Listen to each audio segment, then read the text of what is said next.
ඒ කියන්නේ සිංහල මිනිස්සුයි දෙමළ මිනිස්සු එකට හිටියා මේ ලංකාවේ. ඔක්කොම එක මව්කුසේ ඉපදුනේ හොඳ සහෝදරයෝ වගේ හිටියා. පොඩි පොඩි දේවල් විසබීච්ච දාපුවාම ඒක බෝ වෙලා ඒ වගේ කතන්දර ගොඩක් වුණා.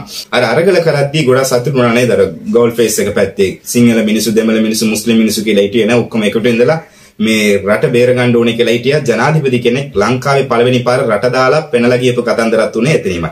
ඒ කියන්නේ දෙමළෙන් කියනවා නම් தமிழ்ல சொல்ல வேண்டும் சொன்னா காலி முகத்திடல்ல தமிழ் சிங்களம் முஸ்லிம் என்று ஜாதி பேதம் இல்லாம எல்லோருமே போராட்டத்தில் ஈடுபட்ட போது இலங்கையினுடைய நாடு வீழ்ந்து போறதுக்கு காரணமாக இருந்த கோட்டாபய ராஜபக்ஷ என்பவர் நாட்டை விட்டு ஓடுறதுக்கே அது ஒரு காரணமா இருந்துச்சு.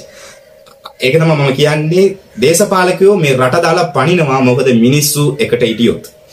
இலங்கையில் இருக்கிறதான அரசியல்வாதிகள் மக்களை சீர்குலைக்கிறதான அரசியல்வாதிகள் நாட்டை விட்டு ஓடுவாங்க.